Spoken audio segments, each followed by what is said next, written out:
દાંતી મારવાના થાય બરાબર 3000 રૂપિયા દાંતી મારવાના લેખા પછી આપણે રાપ કાઢી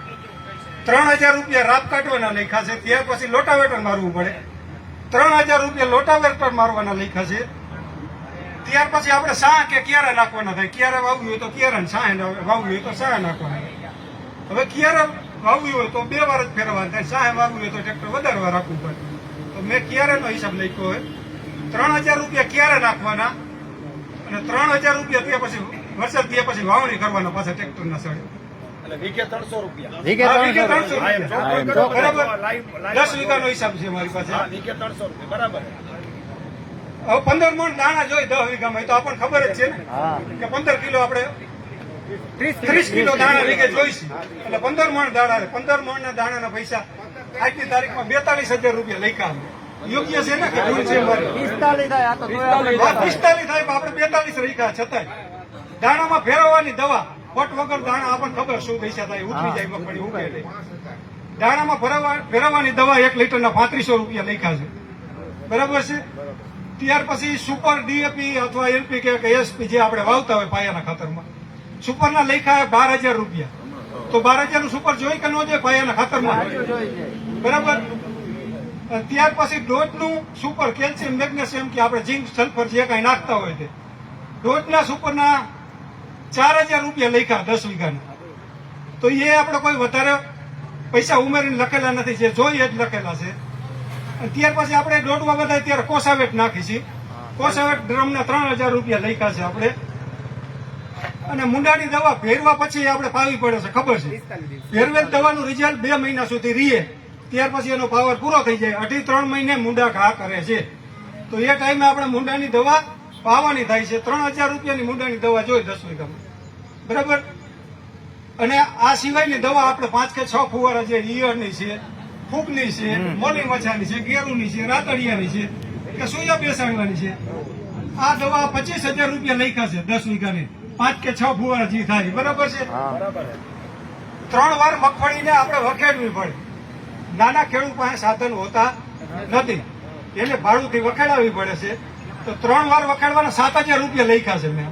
બરાબર છે પછી વેરેન્ટેજમાં આપણને ખબર પડે ખેતીના સાધનો તરફાર જોઈને ડુંગળ જોઈને પાવડો જોઈને દાંતેડી જોઈને કોદારી જોઈને જે કાંઈ હોય વેરેન્ટેજના ખાલી માત્ર 5000 રૂપિયા મેં લખ્યા છે મગફળી કાઢતી વખતે રાપ હાંકવાના 3000 રૂપિયા મગફળી ના ગાલા કરી પછી ગાલા હારવાના થાય આપણે ગાલા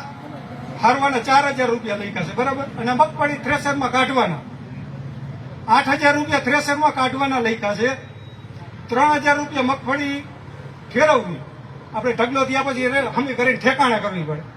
એ મગફળી ફેરવવાના 3000 રૂપિયા છે એટલે ફેરવ્યા પછી ખોરિયા હાંકવાના આપણે પોપટા વીણવા માટે ખોરિયા હાંકવા પડે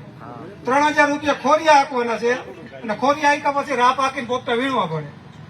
3000 રૂપિયા રાપ હાંકવાના લખ્યા છે અને 7000 રૂપિયા આપણે લાઇટ બિલ લગતું વેરંટી કે કોઈ મોટર ભરી જાય કે કેબલ ભરી જાય બંબો કે ગમે એ જરૂરિયાત થાય 7000 રૂપિયા લખેલા છે બરાબર તો આટલો હિસાબ મળીને 10 વીઘાનો હિસાબ થાય છે 1,50,500 રૂપિયા 1,50,500 રૂપિયા થાય છે ખર્ચો ખેડૂતને અને આવકમાં સરેરાશ લગભગ 20 મણ મગફળી આપણે થાય કેટલી થાય 20 મણ બોલો આપ કોઈને થતી છે 25-30 મણ સરેરાશ 20 મણ મગફળી ઉભી રહે છે તો આજની તારીખમાં 1200 રૂપિયાના ભાવે 20 મણ મગફળી વીઘે થાય તો 200 મણ મગફળીના 2,40,000 રૂપિયા થાય 2,40,000 રૂપિયા થાય ચોથા ભાગે મજૂરના 60,000 રૂપિયા આવે મારી ભૂલ ન થતી હોય બરાબર છે તો 60,000 રૂપિયા મજૂરના અને 1,50,500 રૂપિયા ખર્ચો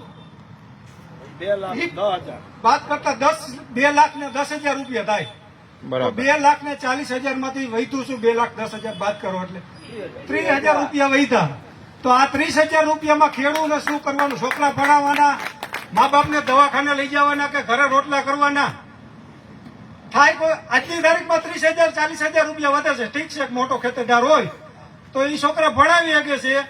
કે દવાખાને ખેડી શકે છે ખેતી કરી શકે છે નાના ખેડૂત આના હિસાબે દબાઈ ગયેલો છે અને ઘણા ખેડૂતોએ જમીન વેચવી પડી છે કોઈ તાલુકામાં એવો એક ખેડૂત હોય ખેતી કરીને 10 વીઘા જમીન લીધી હોય તો અહીંયા બતાવે. ઉપર આવી આપણે એનું સન્માન કરવું છે.